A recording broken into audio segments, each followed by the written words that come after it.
Welcome aboard. You're listening to Flight Plan Quick Consults, your go-to podcast for veterinary insights that are fast, focused, and designed to elevate your practice. I'm your host, Brenda Medina from Encore Veterinary Consulting. Whether you're between appointments or heading into a strategy session, we've got takeoff ready tips, tools, and takeaways to keep your team soaring. So buckle up and let's chart today's course to better conversations that count. Today's panel includes Carol Hurst, Josh Baseman, and Brandon Hess. Carol, tell our listeners a little about yourself. Hi there. I have spent about 20 years in the veterinary profession. I started out as a credential technician that was just fascinated with the medical side of things. I've touched just about every corner in the practice. And while I love the medicine, what really drives me is the people. I love building strong teams, shaping healthy cultures, and creating client experiences that are intentional instead of transactional. These days, I work as a consultant and speaker and educator, supporting veterinary teams around leadership and communication and wellness, just all the things. I'm especially passionate about helping practices grow without burning out the people who make it work. Outside of work, I'm a mom and a boxer dog mom, a not so secret plant collector, and I like to draw. And yeah, and that's me. Awesome. Thank you. Next up is Brandon Hess. Yeah, thanks for having me, Brenda. My name is Brandon Hess. I'm a certified veterinary practice manager, certified compassion and fatigue professional, and an HR professional. I'm a practice owner. I own three practices, or I'm a partner in practices in Northern Kentucky, from seven doctor to two one doctor practices. One of them was a de novo, which if you've ever done that before, it is not a fun time. And the other one was an acquisition. So I still, since 2016, I've been consulting and speaking pretty much full time. I've transitioned to focusing on my practices and the culture within my practices, the operations within my practices. I still speak and consult a little bit, but really, trying to practice what I preach. So when I stand in front of an audience and talk about a topic, there are things that I have done in my practice and try to bring a certain level of vulnerability to the audience and share that nobody has a practice that sunshines and rainbows, even if you're a consultant and a speaker and you have access to all the resources that are out there. This job is incredibly fulfilling but challenging at times. So just glad to be here and talk through these topics. Welcome, Brandon. And last but certainly not least is Josh Baseman. Hey, Brenda, thanks for having me here. I'm Josh. I am the president of the Carol Hurst and Brandon Hess fan club, and the founder and owner of Flourish Veterinary Consulting. 27 years in vet med, everything from being a technician assistant to managing partner in two small animal hospitals, and now running a consulting firm that's focused on helping veterinary organizations create workplaces in which the people of vet med thrive. Well, welcome today. Okay, we're going to kick off the topic with Carol. What are the hardest employee conversations owners avoid, and how should they handle them? So, another thing that I've got pretty personal experience with, my practice owner at the second practice, I loved him, and he was the most non confrontational person on the planet. I think one of the big conversations that they tend to struggle with is having that star employee or technician. I say technician because that's kind of what it shows up as. They're the most skilled. They're, the ones that can just do everything for the doctors, and they're also toxic. And so balancing that conversation around, upholding the values of the practice and the culture of the practice and protecting that culture means they may lose that person, right? Because it's not what aligns with the practice's values. And so the way that I would coach them to handle it is a couple fold, right? First, having a strong practice manager that can be in charge of coaching that employee. That's not to say that the practice owner shouldn't have some ownership around upholding the values and understanding what's going to be important to the practice, but the practice owner shouldn't be that end all be all when it comes to coaching and developing the team. They should help uphold what the practice manager is, working toward, and have this team alignment between the two of them. And so I would encourage the practice owner to work with the practice manager, understand what the roles and responsibilities are, let them do their job, get out of their way. I'm not speaking from prior experience at all. And then know what your role is, right? Because I think your role is upholding the values. It's not to say that they can't say something if they see something from a behavioral standpoint, but a lot of times they don't see these behaviors because this person, this golden child, as they're called, is on their best behavior around the practice owner. So I think if they let the practice manager do the job, and that might mean losing their star person, because remember, we're protecting our culture. I think that to me is where they need to go with these types of conversations. Thank you, Carol. Josh, what are your thoughts? Yeah, I think a lot of what Carol said is really spot on. One thing I want to preface this with, so in communication studies, there's a model for conflict response styles called the Thomas Kilmann model, and there's some pretty robust research behind this. And all of us have essentially default responses to interpersonal conflict, and a lot of that is contextual. So when we assess ourselves in terms of interpersonal conflict in the workplace. It's how do we respond to these things that feel like interpersonal conflicts. I think those are some of the toughest conversations, the ones that most people I see in veterinary leadership positions are avoiding, is the ones that feel like, quote, conflict, right? I'm prefacing this in this way because recent research suggests that recent, I mean within the last year or so, measuring veterinary students across Canada, so the vet schools in Canada. So we should keep that in mind. That's a potential limitation of the study, but well over 50% of veterinary students test as conflict avoiders. So these are the people we're hiring. These are the people we're putting into leadership positions. These are the people in charge of our practices. That's important to know because that is not a flaw. That is just a reality. And so we have to anticipate that most of us, most of the time, are avoiding these important conversations. So ways that I've started to coach people, because, hey, guess what? Also tends to be an avoider, as he puts his hand up. The ways that I've started to coach people is, first of all, a bit of a mindset reframe. Conflict, and this is twofold. Conflict is not a four-letter word. It's not. Literally, it has more than four letters. It's not a bad thing. It's uncomfortable. It's awkward. We don't like it. We try and avoid discomfort. I get that, but it is not a bad thing. In fact, it can be inherently quite good, because a lot of what conflict management is about is relational repair. And when we repair relationships, we actually make them stronger and better. So reframing our mindset around that conflict is not a four-letter word, I think can be really helpful.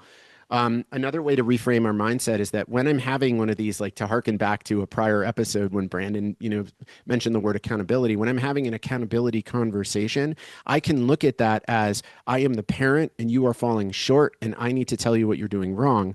That's going to probably make an avoider want to avoid that conversation even more. But if I look at it as, Carol is somebody who's worthy of success and she has a lot of strengths, and my job is to help her find and see and use those strengths to the best of her ability in this organization, in this role, or otherwise. That is a different way to approach the same situation. It's a performance conversation, right? So that's the first thing. The second thing that I prime people with is to prepare. Preparing for these conversations, I think, is essential, especially when we're an avoider. Don't go into it cold. Don't just go and sit down and say, hey, Brenda, we got to have a performance conversation now, and I'm going to make it up as I go along, right? Think about, what is my goal? What am I trying to accomplish here? How do I express that goal to Brenda in this conversation? What are 2 or 3 possible responses that she might have based on what I know about her as a person and prior conversations we've had before? How can I prepare myself for those 2 or 3 responses? What are the things that I will say or do, right? Write that out before you sit down. I've even coached people and said, listen, sometimes it's going to be so uncomfortable for you that like you're going to forget, you're going to go blank. I do that. I think it's completely acceptable to sit down with Brenda and say, hey, listen, Brenda, I want to have a conversation with you about something that's so important to me that I actually wrote out what I wanted to say to you. So I'm going to read it to you now. And then read your prepared script, right? Like, I think that is completely okay. And then the last thing that I'll coach them on is don't think you have to have an uncomfortable conversation and conclude it in one sitting. Sometimes I think we get stuck in the cycle, right? Like we think I have to sit down, I have to have this performance conversation, and we must come to a resolution right now, today, in this 20 minutes. That is not true. If it's going off the rails, if you feel yourself going blank, if you're clamming up and you want to run away, prepare for that too. Like have a script in your back pocket that you could say, Brenda, you know what? I don't think this is going the way that I'd hoped it would. What I'd love is for you and I to take a couple hours to just, detach and collect ourselves, and let's come back at 2 o'clock this afternoon and continue, right? Like that is completely okay to do. So mindset switch, preparation, and then be prepared to like do this in multiple sessions if needed. I love that because so many times we just try and wing it and we step in it over and over again. When we wing it, we've got to be prepared. Totally. None of us get taught the ins and outs of conflict resolution as kids, like growing up. Nothing in our education, nothing in high school, nothing in college, nothing in vet school, nothing in tech school. We don't learn these things. We are literally learning these at the tender age of 48 for me, right? Like, so of course we're not going to be good at it. Things that we are not good at, we prepare for. We don't wing it. Exactly. Brandon, you're an owner. Hardest Yeah. employee conversations that you might avoid, and how should you handle them? So first, I want to kind of throw a couple pits into what Josh and Carol both said because what I'm ultimately going to talk about, I think combines both of those things in a different perspective. But I love what Josh said as far as preparing for the conversation because I feel like when I talk to people, one of the about having difficult conversations, depending on who they're talking to, the hardest part could be starting the conversation. Like, how do I even start this in a way that's not awkward? So I think Josh's example there was perfect. The idea of kind of writing down notes ahead of time. I just suggested that to someone the other day, just because inevitably when you're nervous and you're having a difficult conversation, you forget everything, and then you get frustrated, and then the conversation goes way off keel.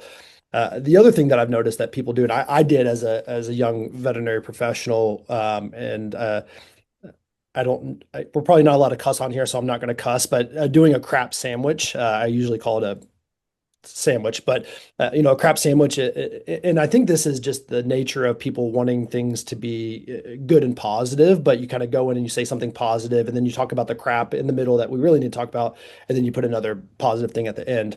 I've had a couple audiences challenge me on this, so I've conceded to an open face crap sandwich. Like if we got to start with something positive, that's cool, but we need to talk about the crap on top. Now, the crap on top is typically harder for practice owners and managers to talk about, to Carol's point, when it comes to staff that are quote unquote good at their job. And I've had multiple staff tell me in surveys like, yeah, I'm late all the time, but I'm good at my job. I do what I'm supposed to do when I'm at work. And actually, a couple months ago, I had a slide in my staff presentation that said, um, uh, what does it mean to be good at your job? In my perspective as a practice manager and practice owner, what does that mean to be good at your job? And I dig into the hard skills and the soft skills. And I think this is kind of what Carol was alluding to earlier. You have this employee that's really good at what they do, but they may not be good communicators, or they may be gossipers, or they may not, show up to work on time. And that's very soft skill driven. So a lot of times practice owners and managers really elevate the people that are quote unquote good at their job, but they're not really, because a big part of their job is their soft skills, which, if any practice was to look at their core values, 99% of the time, your core values are soft skills. So I think we need to hold everyone accountable, regardless of their tenure within the practice. Yes, being in a practice for 20 or 30 years, it does, you do deserve certain things because of that. But when it comes to holding people accountable for the policies and procedures within the workplace, everyone needs to be held accountable for that. Even the people that have been there for a long time are really good at placing catheters or are great at scheduling appointments, whatever that may be. Um, and I was always told that feedback was a gift. I know exactly who told that to me. It was a mentor of mine at the ER specialty practice I used to work at. And what she told me was feedback's a gift. People don't take time to give you feedback if they don't care. And that's what I tell people when I'm giving them really difficult feedback is, listen, if I didn't want you to be successful here, you wouldn't be here. If I didn't want you to be here, you wouldn't be here. I'm having this conversation because I want you to be successful and I feel like I owe it to you. So I think finding those things that you can kind of ease your way into conversations, the difficult ones.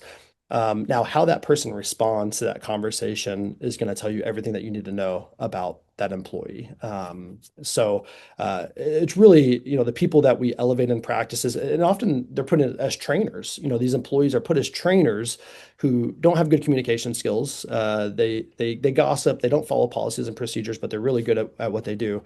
And then we wonder why we have staff turnover and challenges in practices. So I saw Josh's face light up on the crap sandwich thing. So what you got, Josh? Yeah, I'm gonna see. So the sense that I had, Brandon, is that you I love your switch from a crap sandwich to an open face crap sandwich. You still want to hold on to the good thing. So I'm gonna see if I can I'm gonna see if I can encourage you to rethink how you approach that. I don't want to toss it in it, I don't want to get out the poop Yeah, bag and then throw it in the trash can, right? But please. Yeah, but absolutely. I get it. I think sometimes the good thing though, where I have concerns is twofold. Number one, the crap sandwich doesn't work. It doesn't work because people receive it in one of two ways. Either they receive it as they only hear the good things and they miss the critical feedback. Um, they might acknowledge the critical feedback, but they don't really hear it, right? Or they completely ignore the good thing and it has no impact on them and all they can focus on is the critical feedback, right? In which case it was a waste of time. The second reason why I'm concerned about it is that I worry that especially when we're avoiders, we're good people, we care about others, we want the best for the people across from us. That's why this feedback is so hard from us. We're using the crap sandwich actually not for their benefit, but for our own to make us feel better. And that's not helpful either. The critical feedback is not about me. It's about the other person, right? And so I'm actually detracting from that. So what I've started to encourage people to do, which is where I'm hoping I can help you rethink the crap sandwich and turn it into something else. It's still the good thing. It's still including the good thing, but it's what the literature refers to as wise feedback. You can like Google Adam Grant wise feedback, or you can find there's actual like published studies on this. But wise feedback can actually be a really great way to accomplish what I think we're trying to accomplish with a crap sandwich in a more beneficial and actually evidence-based way. Wise feedback can come in two flavors. The first flavor is I tell you something about your character that I appreciate that relates to this feedback. So, for example, Brandon, you strike me as the kind of person who really wants to see the people around you succeed, which is why I really want to encourage you to rethink how you deliver the crap sandwich. Right. Okay. So that's something about you and your character. I saw you nod when I said it. Like it feels good to hear, and you agree with it. You actually do care about other people's success, right? So if I can start the feedback that way, then I can get like this is a character trait in you. It's not a behavior. It's not something you do here. This is a character trait in you that I see, that I value, that I think you value too. And here's how it ties to this performance feedback I'm going to give you. The second way that you can use wide feedback is you can use part of their character in their performance elsewhere. Brandon, you seem like the kind of person who's really interested in the success of the people around you. For example, earlier I heard you like really uplifting Carol and telling her about things that she does really well. And that strength-based focus, I think that's awesome. And I'd really love for us to discuss ways that you can approach that or that you can apply that strength-based focus in your conversations with Brenda. Because what I'm hearing is you're only pointing out the things Brenda does wrong. Right? So that's wise feedback as well. That's something, here's something that I value in you. Here's how you deliver it really well here. And I want to see you apply that same delivery in this other area. That's wise feedback as well. What do you think? I think those flavors tasted delicious. So thank you for that. Better than a crab sandwich. No, yeah, better than a crab sandwich. No, I love that. I mean, and things that you were saying, it was very collaborative. I want to help you. We can, and really that's the challenge of the crap, right? How can you give that feedback to people in a collaborative way that makes them feel supported and Mhm.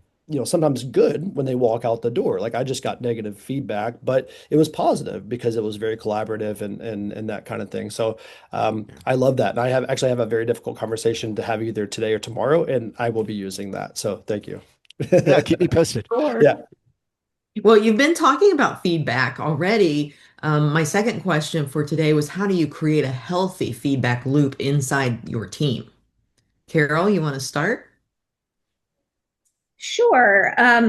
So I was thinking about this and thinking about, what has been said prior. And I think, Josh, you hit the nail on the head when you said, we need to be prepared for these conversations, and our teams aren't prepared, right? Like we don't grow up and learn how to manage conflict, how to have hard conversations, or even just have uncomfortable ones. Maybe they're not hard.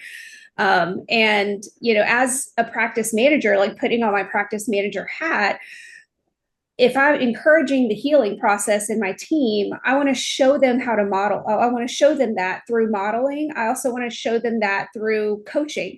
So if somebody comes to me and says, "Man, Sally ripped the chart out of my hand earlier, and I just thought that was so inappropriate. The clients were around. You have to talk to her." Well, that puts me in the middle of this kind of tug of war back and forth.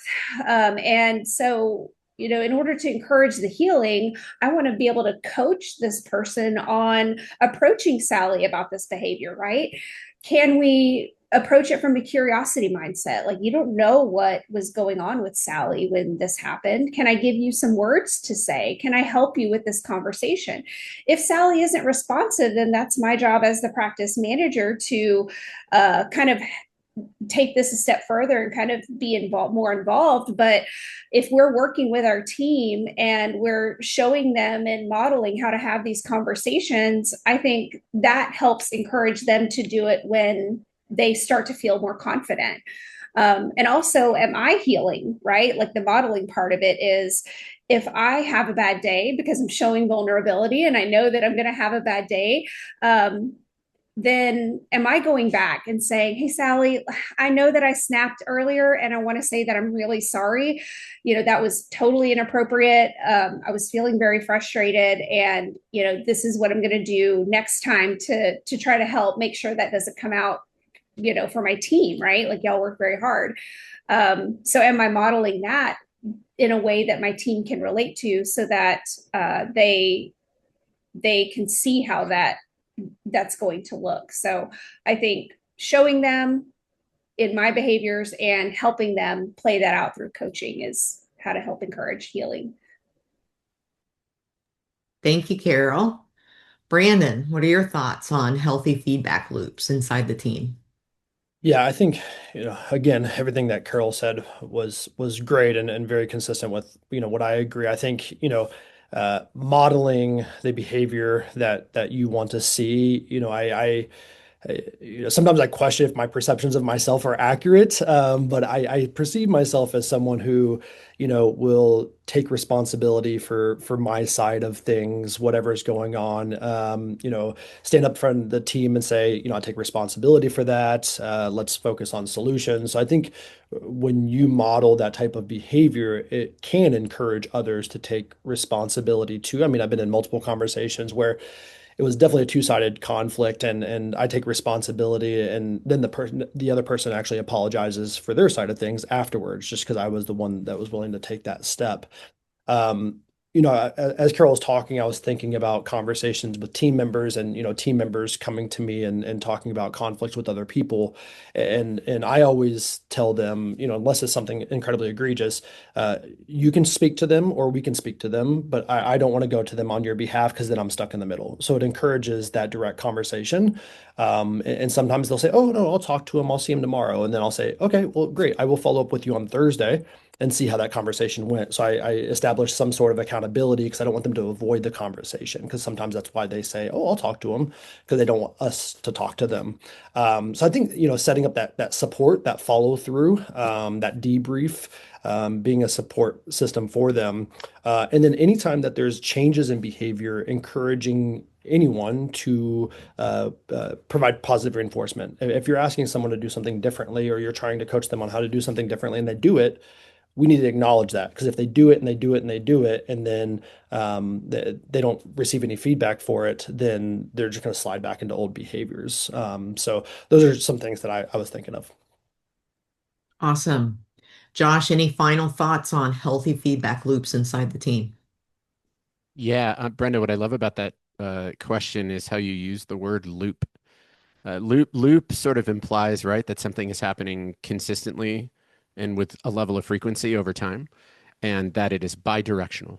And I think that's really what it's about. Like, if we want to have organizations in which productive, healing, feedback, performance-related conversations are happening with consistency, we must practice them routinely. Like, we have to do them a lot so that it becomes normative. That's how norms are built. And in too many veterinary organizations, this is not the norm. It's actually outside the norm for us to have these conversations, which is why they feel so awkward and strange. So, I mean, for me, it's really no different than learning to place a central line, or learning how to conduct a foreign body surgery. The first time we do it, it's really awkward and terrifying. The second time we do it, it's a little less awkward and terrifying. But we keep doing it until one day we discover we have mastered these procedures. It's the same thing with feedback loops. And even Thank when you you've so mastered much. it, sometimes it can be challenging, right? So Yes. I always tell people, with feedback and conversation, like, I think I'm pretty good at it, but sometimes things go horribly wrong and I learn. Of So course. it's that Of loop, course. like you said, And then you learn a new right? way to do it, Exactly. right? Yep. Yeah. Perfect. When I think about this question, I always think, especially the examples you've given around the team members coming to a third party, it's all about giving grace and benefit of the doubt is Mhm. one of the things I talk a lot about with teams. So, real quickly, Carol, in a minute or less, one thing that Brandon mentioned earlier was emotional intelligence, and I know that you have authored a leadership workbook and you work with teams. So tell us a little bit about that and how folks can learn more about your workbook and sessions with them. Sure. This is kind of a passion project of mine, this leadership workbook, and it goes through the 10 soft skills of a leader. And so I work with teams to have kind of a guided journey through this workbook with 12 calls. They're an hour long, they're bi-weekly. And we dive into these topics because what I found was when you can talk about the soft skills that make up a leader with your leadership team, it's going to have a huge impact on your understanding of how your team handles different situations. You can have these conversations, before they happen. And there's no better way to learn than with your leadership team. So I've got openings for next year. Reach out if you're interested. It's one of my favorite things to do. Yeah. Thanks so much. Well, thank you all for joining us today, and thanks for flying with us on Flight Plan Quick Consults. If today's insights helped you climb to new heights, be sure to subscribe, leave a review, and share this episode with your crew. Until next time, keep your mission clear, your team aligned, and your practice soaring.